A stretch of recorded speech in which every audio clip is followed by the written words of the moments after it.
Hi, today I want to show a little technique of using a hand drill, but using some thumb holds to hold the weight down on the drill.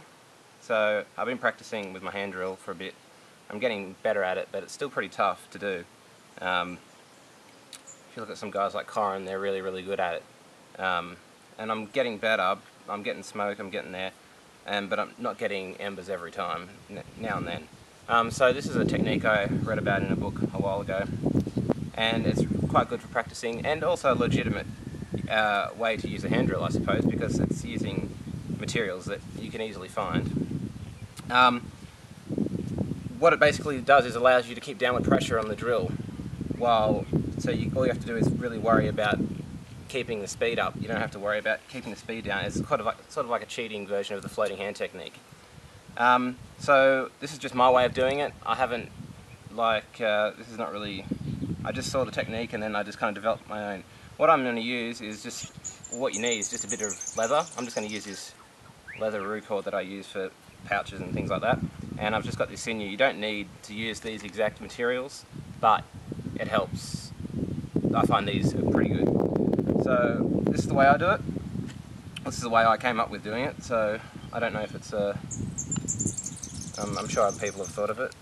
Anyway, so this is just a bit of black boy stem. I'm going to use that for the base and the top. I've already cut a notch and burnt in that one just to save us time. I assume you already know how to kind of set up a basic hand drill board and everything.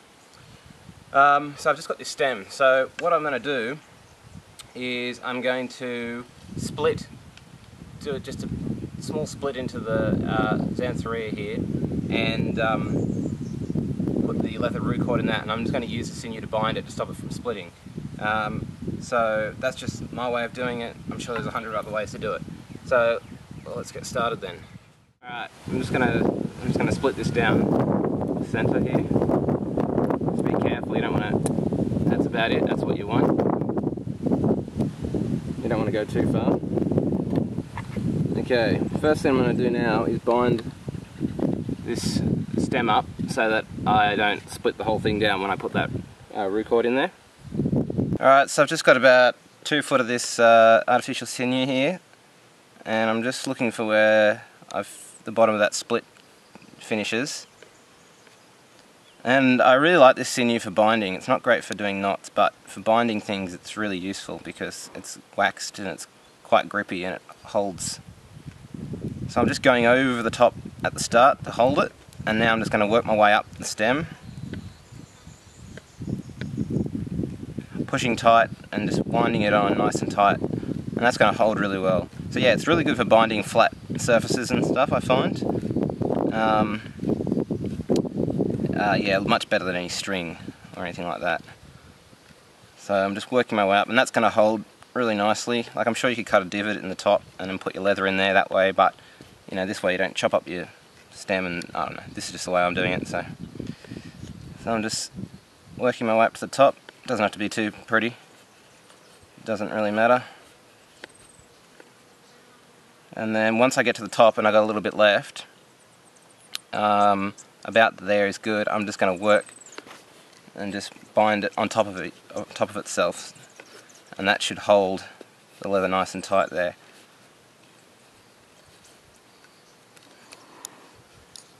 So I've bound it up to the top, and then I've just gone over the top of that. The last thing I'm doing, just to finish it off, if you've got a fire going, you can just put it over the flames. I've just got a lighter here, so I'm just doing it the easy way. One great thing about this sinew is because it's waxed and it's nylon, it will melt.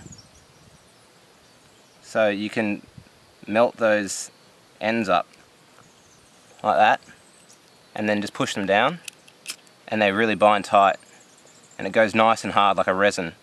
So it's really useful for stuff like this. See how that's just going nice and glossy? So that's the wax melting, and then all the fibres will bind together like that. And when that dries, that'll go really hard. So that's going to hold nice and tight. But you can still cut that off when you're finished. That'll come off eventually. So yeah, it's really useful stuff, this. I find it great. not just for crafting, but it's actually a really useful material for doing bushcraft stuff. And it's, you know, kind of traditional looking, even though it's not. Well, yeah. Right, so I've got that bound, that's dried now. So what I'm going to do is just widen my gap here. If I can do this safely while it's still on camera. I'm just going to slightly widen the gap where I've split the stem here.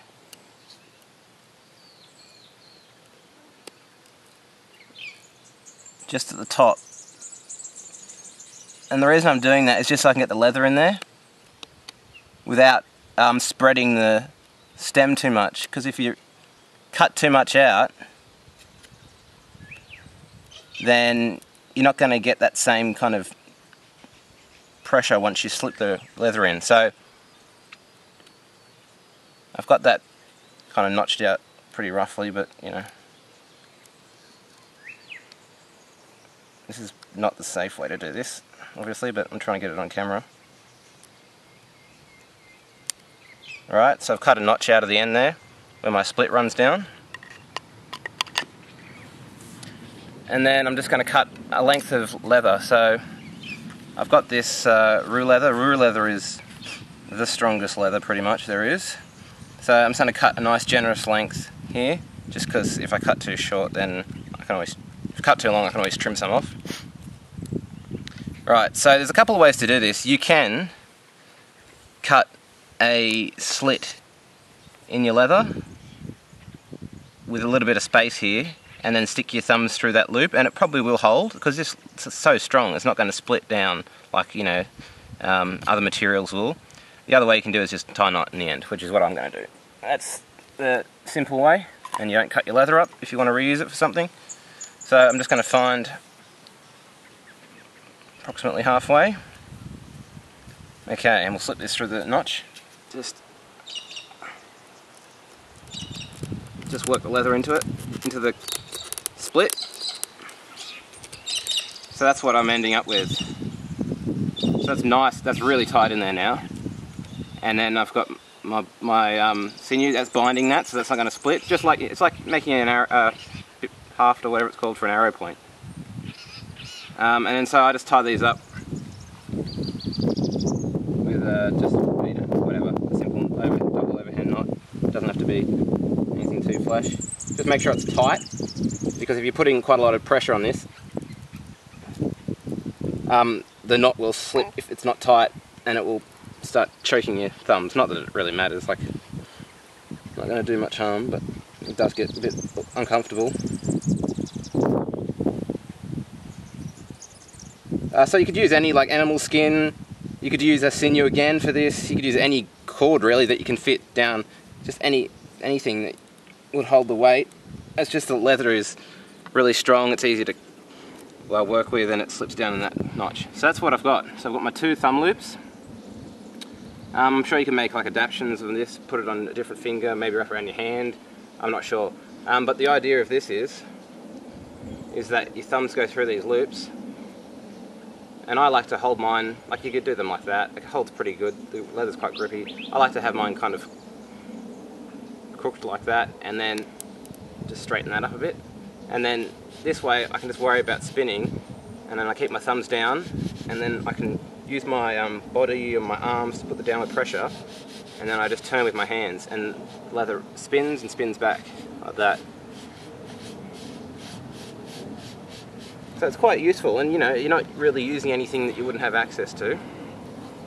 So here's my baseboard. It's just a thicker Xanthria spike. One I did a little while ago just broke, so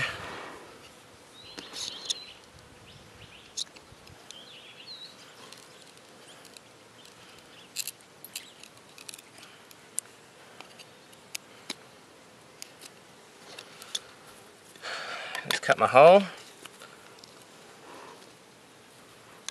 and I'll quickly burn that in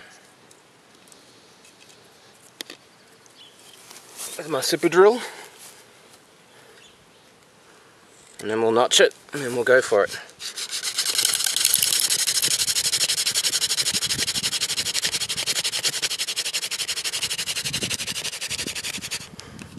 That's burnt in.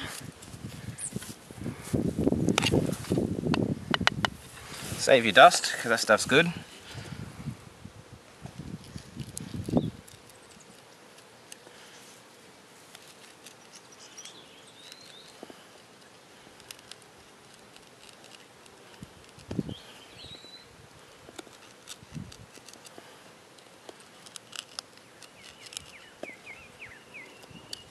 Hopefully it doesn't split again. This answer is getting a little bit dry on the ends. See that? Starting to lift. Not to worry.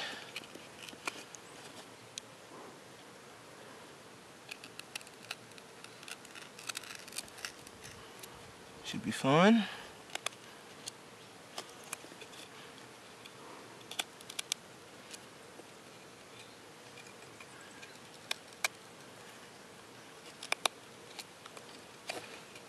Get a nice, reasonable sized notch. I like to just go a little bit over. A lot of people do really small notches, and that's one reason they don't get an ember, I find. I like to make sure my notch goes all the way into the centre of the circle. One way I find that if you're doing it well, that the end of your drill should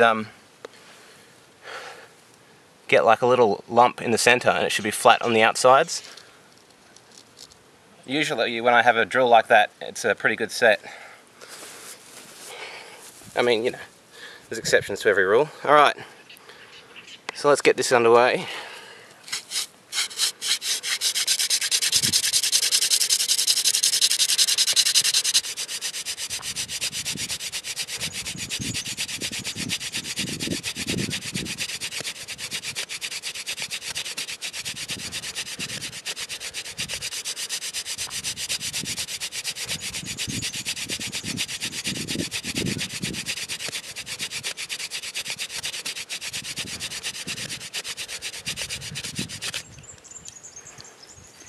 Okay, so that's the ember there. I won't go through the pain of blowing it into an ember, into a fire for you. So that's pretty much what we're after. So there you go.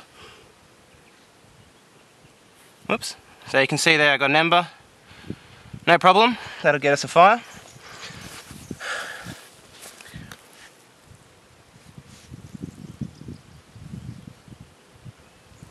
Yeah, so it's a pretty useful technique. So that's an overview of the drill I made. I mean, if you were out in the bush, you could use a bit of leather, a bit of cord, a bit of hoochie cord, a bit of paracord, split, or just paracord as it is. I just find leather's a nice material to use. It's just got a little bit of stretch and give. It's grippy on your fingers. I like the sinew for that. But then again, you could just use natural cord for that, natural cord for that. No problem at all, I reckon. So there's no reason you couldn't whip that up with just a bit of natural fibre. And it just makes the whole process a hell of a lot easier. A few other tips I find useful. A lot of people spit on their hands when they're doing a drill. If you've got, I mean, obviously there are native beads in Australia, but not a lot. If you happen to have any form of wax in your kit, it makes a big difference. This is just a primitive candle I made out of a bit of blue gum bark, curled blue gum bark, and then I used that as a mould. But this is just natural beeswax. Just rubbing that on will make a huge difference to how grippy it is. It gives you a really good grip. You know, like that's me pushing with all my weight, and my hands are gripping to that beautifully. So that's another nice little tip just to help you out, because the spit's good for like the first 20 seconds, and then it starts to kind of wear away, and as your hands warm up, they start slipping. So yeah, that's